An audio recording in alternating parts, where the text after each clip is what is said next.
तो आइए देखिए हम लोग जो यूनिट डिजिट का सीरीज चल रहा है उसी का पार्ट 3 का अगला वीडियो देखते हैं। जैसा कि आपको पार्ट 2 में बताया गया था कि अब हम लोग आगे फैक्टोरियल वाले और कुछ नए सवाल देखेंगे जो कि आपके अपकमिंग एग्जाम में पूछे जा रहे हैं। तो देखिए इसमें सबसे पहले आपको सवाल समझना होगा कि फैक्टोरियल का में यदि आप लोगों को दिक्कत है तो फैक्टोरियल किसको बोलते हैं। जैसे कि मान लीजिए एग्जाम्पल समझते हैं, 4 फैक्टोरियल बोला है तो 4 फैक्टोरियल का मतलब हुआ कि आपको 1 से लेकर 4 तक को गुना करना है। मतलब 4 गुना 3 गुना 2 गुना 1, ये कितना हो जाएगा, 4 तिया 12 दूना 24। ऐसे ही 3 फैक्टोरियल का वैल्यू कितना हो जाएगा, 3 गुना 2 गुना 1, 3 दूना 6, ऐसे करके आपको निकालना है। वैसे ही 2 फैक्टोरियल का वैल्यू हो जाएगा 2 गुना 1 2। वैसे ही 1 फैक्टोरियल का वैल्यू हो जाएगा 1, और 0 फैक्टोरियल का वैल्यू भी 1 होता है। ये आप याद रख सकते हैं, आपको कभी ज़रूरत पड़ सकता है इसका भी। तो देखिए ऐसे करके है, आपको पूछा यदि इन सबको ऐसे करके जोड़ेंगे तो इकाई अंक क्या होगा। अब देखिए सबको जोड़िए, 1 फैक्टोरियल का वैल्यू कितना होगा 1, 2 फैक्टोरियल का वैल्यू कितना होगा 2, 3 फैक्टोरियल का वैल्यू कितना होगा, 3 फैक्टोरियल का वैल्यू हो जाएगा 6, 4 फैक्टोरियल का वैल्यू हो जाएगा 24, प्लस 5 फैक्टोरियल का वैल्यू कितना होगा आप निकालिए। देखिए 5 गुना 4 गुना 3 गुना 2 गुना 1 कितना हो जाएगा, 5 चौक 20 या 60 दूना 120। तो इसका वैल्यू आ गया आपका 120। ऐसे ही करके आप 6 फैक्टोरियल का वैल्यू देखिए निकालिए। तो 6 गुना 5 गुना 4 गुना 3 गुना 2 गुना 1। अब देखिए 5 आ गया और कोई भी इवन नंबर आ गया तो इसके लास्ट में जो भी होगा उसके लास्ट में एक यूनिट डिजिट तो 0 आएगा ही। मतलब आप आगे जितना भी निकालिए, 7 फैक्टोरियल का वैल्यू निकालिए उसका भी लास्ट में 0 आएगा, 8 फैक्टोरियल का भी लास्ट में 0 आएगा। मतलब आगे सारे जो टर्म होंगे सबके लास्ट में 0 आएंगे। तो आपको यूनिट डिजिट में अब आगे निकालने की कोई ज़रूरत नहीं है, आप 5 तक ही निकाल के और सबको जोड़ दीजिए। इसका जो यूनिट डिजिट होगा वही इसका यूनिट डिजिट होगा, चाहे ये 100 तक बोले 200 400 जहाँ तक भी बोले, आपको सिर्फ 5 तक का निकाल के जोड़ देना है। देखिए 2 1 3 6 9 4 13 13 और 120 को जोड़िएगा तो लास्ट में 3 ही बनेगा। तो इसका यूनिट डिजिट कितना आएगा, आपका यूनिट डिजिट आएगा 3। ये हो जाएगा आपका आंसर। उम्मीद करते हैं आपको ये कंसेप्ट समझ में आया होगा। यदि नहीं आए तो आप फिर से इस वीडियो को देखिए और इसको अच्छे से समझिए। देखिए सवाल में क्या बोला गया है कि 1 से 100 तक सभी विषम संख्याओं का गुणनफल का इकाई अंक क्या होगा। तो विषम संख्या कौन कौन सी आएगी, देखिए 1 आएगा, 3 आएगा, 5 आएगा, 7 आएगा, 9 आएगा। ऐसे करके आपको कहाँ तक जाएगा, 100 तक बोलना है। तो 100 तक में विषम संख्या क्या आएगा, 99। तो इसका आपको बोला है कि इकाई अंक क्या होगा। ये नंबर देखिए 5, ये बहुत ही स्पेशल नंबर है। 5 नंबर के साथ यदि आप कोई भी इवन मतलब सम संख्या गुना कीजिएगा तो 0 देगा, लेकिन यदि कोई भी विषम संख्या गुना कीजिएगा तो हमेशा 5 ही रहेगा। देखिए 5 तिया 15, 15 में कुछ भी गुना कीजिए, 7 गुना कीजिए फिर भी लास्ट में 5 आएगा, 9 गुना कीजिए फिर भी 5 आएगा। तो इन सारे संख्याओं का जो गुणनफल होगा उसके अंत में क्या संख्या बनेगी, 5। तो इसका आंसर आपका 5 आ जाएगा। आप उसको एग्जाम्पल से समझ सकते हैं कि देखिए यदि हम 3 गुना 5 गुना 7 लेते हैं, देखिए 5 तिया 15, 15 गुना 7 कीजिए, देखिए 7 के साथ 5 में गुना कीजिएगा, 105 का यूनिट डिजिट कितना आएगा 5। फिर 5 में आप 9 गुना कीजिए, 8 गुना 8 छोड़ के 7 गुना कीजिए, 3 गुना कीजिए, जो भी गुना कीजिएगा अंत में 5 ही बनेगा। तो यदि सभी विषम संख्याएं हैं और ये विषम संख्याएं जहाँ तक भी चलेंगी उसके अंत में यदि गुणनफल पूछा जाए तो इकाई अंक क्या होगा, 5। आप इसको याद रख सकते हैं। और आइए अब ऐसे कुछ और सवाल देखते हैं। अब देखिए एक ऐसा ही सवाल है, इसमें पूछा गया है कि 1 से 100 तक की सम संख्याओं का गुणनफल का इकाई अंक क्या होगा। तो देखिए सम संख्याओं में क्या गुना होगा, 2 होगा, 4 6 8, ऐसे करके ये संख्या चलेगी, कहाँ तक जाएगी 98 99 गुना 100, ऐसे करके चलेगी ये संख्या। तो देखिए इसमें आपको यूनिट डिजिट निकालना बहुत आसान है। देखिए सम संख्याओं में 10 भी आता है, 50 भी आता है, 100 भी आता है।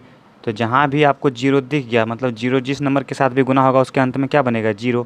तो इस सारे सीरीज का यूनिट डिजिट क्या आ जाएगा, 0।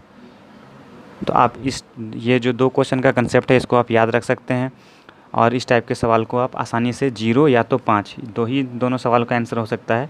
इसको आप याद रखिए और ऐसे बना सकते हैं। तो देखिए ये जो सवाल है ये आपका CGL मेंस का सवाल पूछा गया है।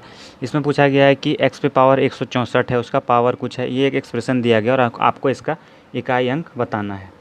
तो देखिए इसका इकाई अंक निकालने के लिए आपको सबसे पहले इसका निकालना होगा। 4 का पावर यदि ऑड है तो इकाई अंक क्या होगा, 4 होगा।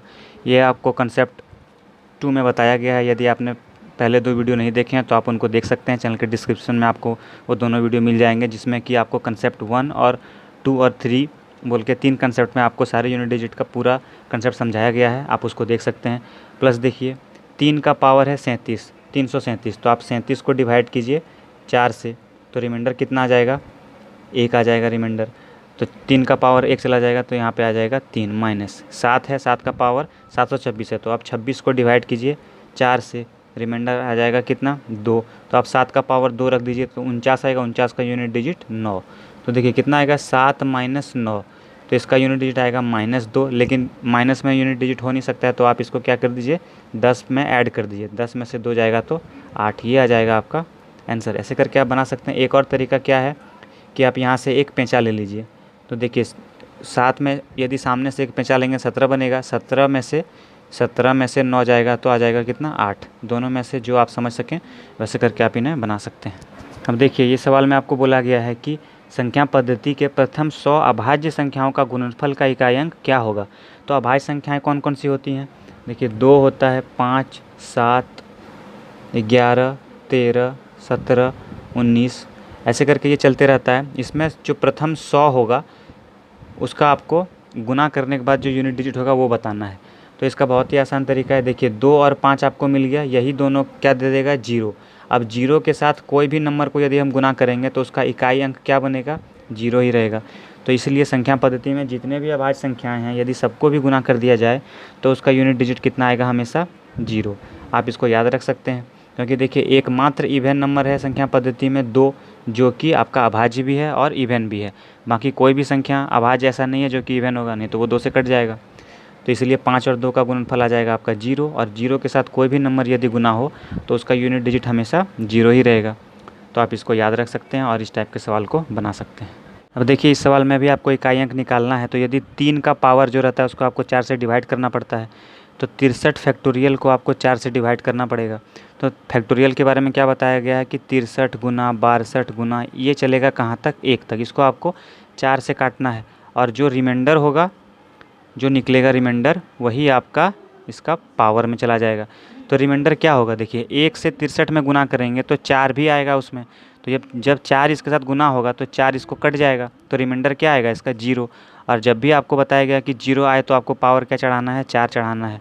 तो 763 पे आप 4 पावर रख दीजिए, तो 3 का पावर 4 क्या होगा 81, 81 का यूनिट डिजिट 1। तो ऐसे करके आप बना सकते हैं, जहाँ भी फैक्टोरियल में पावर दिखे आप उसको ऐसे करके बना पाइएगा।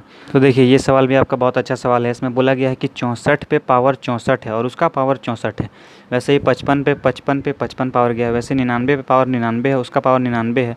तो इसका इकाई अंक क्या होगा। तो यदि आपने पहले वीडियोज़ देखे होंगे तो आपको पता होगा कि जो कंसेप्ट है उसमें 4, 5 और 9 तीनों के बारे में आपको कुछ स्पेशल चीज़ बताया गया है कि 4 का पावर यदि इवन रहा, 4 का पावर यदि इवन रहा तो यूनिट डिजिट आएगा आपका 6, और 9 का पावर यदि ऑड रहा तो यूनिट डिजिट आएगा आपका 9। तो यही कंसेप्ट का यहाँ पे यूज है। देखिए 64 का पावर 64 है और 64, तो ये नंबर हमेशा इवन होगा, क्योंकि देखिए 64 पे 64 पावर है। तो इसका मतलब क्या हुआ कि 64 गुना 64 गुना 64, ये कितना टाइम गुना होगा, 64 टाइम्स ये गुना होगा। तो ये क्या हमेशा इवन रहेगा। तो 4 का ये क्या है, 4 का पावर इवन है, तो इवन है तो यूनिट डिजिट क्या होगा आपका इसका 6, प्लस 55 पे 55 है, 5 का पावर कुछ भी रहे तो यूनिट डिजिट आपका 5 ही रहता है, और 99 पे पावर 99 है। तो 9 का पावर यदि ऑड रहेगा तो यूनिट डिजिट क्या आता है 9, तो इसमें आ जाएगा 9। आप सबको जोड़ दीजिए, 9 5 14 और 6 20 का यूनिट डिजिट आएगा 0। तो ऐसे करके आप इनको बना सकते हैं। देखिए 99 पावर 99 है, और 99 को यदि हम लोग 99 बार गुना करेंगे तो वो ऑड ही रहेगा, क्योंकि उसको इवन बनने के लिए कहीं ना कहीं 2 वाला चीज़ गुना होना चाहिए जिसमें 2 रहे, तो वो कहीं नहीं मिल रहा है। तो मतलब ये 99 का पावर ये जो टर्म है वो ऑड है, और ये जो है वो इवन है। तो इवन वाला पे 6 बनता है और ऑड वाला पे 9 बनता है पावर, सॉरी यूनिट डिजिट। तो ऐसे करके आप इसको बना सकते हैं। तो देखिए इस सवाल में आपको क्या पूछा गया है कि इसमें पावर में फैक्टोरियल है और इसका आपको इकाई अंक बताना है। तो इसको कैसे बनाइएगा, देखिए जब भी आपको बताया गया है कि कंसेप्ट में 7 और 3 रहे तो आपको पावर को 4 से डिवाइड करना है। तो 77 फैक्टोरियल को आप 4 से डिवाइड कीजिए, और आप 33 फैक्टोरियल को 4 से डिवाइड कीजिए। क्योंकि हैं कि 77 फैक्टोरियल में 1 से 77 तक सब गुना होगा, तो मतलब 1 गुना 2 गुना 3 गुना 4 गुना 5 ऐसे करके 77 तक गुना होगा। इसको आपको 4 से डिवाइड करना है। ये जब 4 से डिवाइड कीजिएगा तो 4 कट जाएगा, तो रिमाइंडर इसमें आपका 0 आएगा। इसमें भी आपका रिमाइंडर क्या आ जाएगा वैसे करके 0। तो जब भी 0 आए तो आपको क्या रखना है पावर पे 4, तो यहाँ पे भी आप 4 रख दीजिए, यहाँ पे भी 4 रख दीजिए, और 4 पे तो आपको सोचना ही नहीं है, इवन है तो हमेशा 6 होगा यूनिट डिजिट। तो देखिए 7 का पावर यदि आप 4 रखिएगा तो क्या आएगा, 7 का पावर 4 में यूनिट डिजिट आपका आ जाएगा 49 गुना 49। तो ये क्या बनता है, 1 आता है इसका यूनिट डिजिट, इसका 1। 3 का पावर 4 रखिएगा तो 3 तिया 9 तिया 87 और 81, 81 का 1 प्लस 4 का पावर इवन रहेगा तो यूनिट डिजिट 6। तो देखिए 1 जोड़ 1 जोड़ 6, 6 2 8 आ जाएगा ये आपका आंसर। अब देखिए इस सवाल में आपका नीचे भी फैक्टोरियल है और ऊपर भी फैक्टोरियल है, तो इसको आप कैसे बनाइएगा। तो देखिए यदि नीचे फैक्टोरियल है इसका मतलब क्या हुआ कि ये 1 से लेकर 2 3 इसको लेकर ये 44 तक का गुना किया गया है। तो इसमें कहीं ना कहीं 5 भी आया होगा, कहीं ना कहीं 0 भी आया होगा। तो सबको मल्टीप्लाई करने के बाद यूनिट डिजिट क्या बनेगा, 0। और 0 का पावर कुछ भी रहे, जैसे कि यहाँ है 0, इतना बड़ा नंबर है और 0 है, इसका पावर कुछ भी रहे n, तो इसका यूनिट डिजिट हमेशा क्या बनेगा, 0। तो आपको इसको देखना ही नहीं है, सिर्फ यदि नीचे में ऐसा फैक्टोरियल है जिसका अंतिम में 0 बन रहा है तो इसका आंसर क्या हो जाएगा, 0। ऐसे करके आप इसको बना सकते हैं। उम्मीद करते हैं आपको ये सेशन समझ में आया होगा और ऐसे क्वेश्चन को अब आप एग्ज़ाम में बना सकते हैं।